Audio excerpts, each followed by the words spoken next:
émotif et très dans l'empathie. Et c'est souvent des gens qui sont très décriés, mais qui font un métier qui n'est pas facile non plus. Et oui, je me souviens de chacun d'entre eux. Vous étiez à l'isolement. Oui, oui j'étais effectivement seul en cellule dans un quartier d'isolement. Ouais. Est-ce que c'est une chance, l'isolement? C'est tout à la fois une chance parce qu'on se sent d'une certaine façon protégé, mais psychologiquement c'est tout aussi compliqué parce qu'effectivement il y a la solitude. Et psychologiquement, c'est de ce point de vue-là un petit peu plus dur parce qu'on a très peu de contact avec l'extérieur et avec d'autres personnes. Donc psychologiquement, c'est plus compliqué. On est seul face à soi-même la majeure partie du temps et c'est quelque chose qui est psychologiquement très chaud à gérer, tout le moins au début. Alors, est-ce que vous avez lu en détention, Jérôme Kerviel? Ouais, par moments, j'ai lu effectivement, notamment un livre qui m'avait été offert par un de mes amis. Je pensais que c'était une blague, qui se moquait un peu de moi. Il m'a offert les 7 tomes de À la recherche du temps perdu. Et effectivement, c'est quelque chose qui, de prime abord, ne me serait pas venu à l'idée. Et que je me suis mis dedans. J'ai un peu de façon compliquée, parce que c'est un peu aride par moments. Mais c'est quelque chose qui m'a fait énormément de bien à ce moment-là. Oui. Et vous l'avez lu en entier alors? Oui, j'avais que ça à faire, donc oui. J'ai mis le temps, mais je l'ai lu, ouais. Est-ce que vous le recommandez à ceux qui sont détenus aujourd'hui? Ouais, puis en même temps, c'est un formidable message d'espoir, parce que le dernier tome, c'est le temps de retrouver. Et c'est ce qu'on espère tous. Est-ce que les relations entre détenus, ça compte aussi?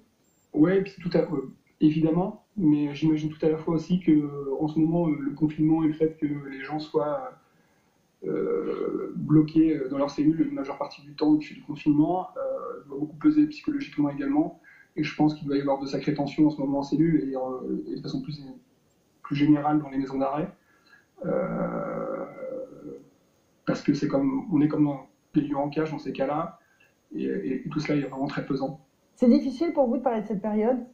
Ouais, parce qu'au moment où on est en train de se parler, j'ai beaucoup d'images qui me reviennent.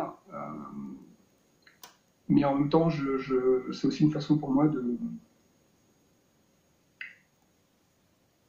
d'accepter tout cela et de pouvoir prendre de la distance avec ces événements-là. Mais évidemment, c'est quelque chose, une période de ma vie que je n'oublierai jamais. Est-ce que, Jérôme Kerviel, la prison, ça change un homme? Ouais, évidemment que ça change un homme. C'est quelque chose qu'on n'oublie pas. On apprend à vivre avec. Moi, je ne vous cache pas que je fais encore des cauchemars à certains moments de cette période-là. Même si ça m'a appris beaucoup de choses, que j'ai fait également dans ce cadre-là, en fait, notamment avec des surveillants et certains détenus également, de formidables rencontres. C'est un univers qui est vraiment très violent, et, tant sur le plan psychologique que physique. Et c'est quelque chose qui marque un homme à vie, ouais. Est-ce que vous avez un message pour ceux qui sont dedans? Eh ben, lâchez rien, soyez forts, je sais que c'est compliqué, mais que la lumière est au bout du tunnel. Merci Jérôme. Qu'est-ce qu'on vous souhaite pour la fin du confinement? Eh ben, que ça se termine vite, qu'on puisse tous se revoir. Que ferez-vous, Jérôme, quand le confinement sera terminé? Une bonne bouffe et bien se marrer. Merci beaucoup, Jérôme Kerviel. Alors, le livre que vient de nous citer Jérôme Kerviel, À la recherche du temps perdu, bien entendu, il sera livré comme tous les autres livres qui ont été cités pendant cette émission de Déconfiné. On va les envoyer à la prison de Fresnes. C'est l'association Lire pour en sortir qui va s'en charger en s'appuyant sur le réseau de libraires indépendants autour des prisons. On se retrouve la semaine prochaine à 19h30, bien entendu. D'ici là, il y a les rediffusions ou encore sur la chaîne YouTube. Vous tapez LCP, il y a une chaîne LCP sur YouTube et vous pouvez voir toutes les émissions. On se retrouve donc vendredi à 19h30, qu'on soit dedans ou dehors, pour déconfiner. Je déconfine, tu déconfines, il déconfine.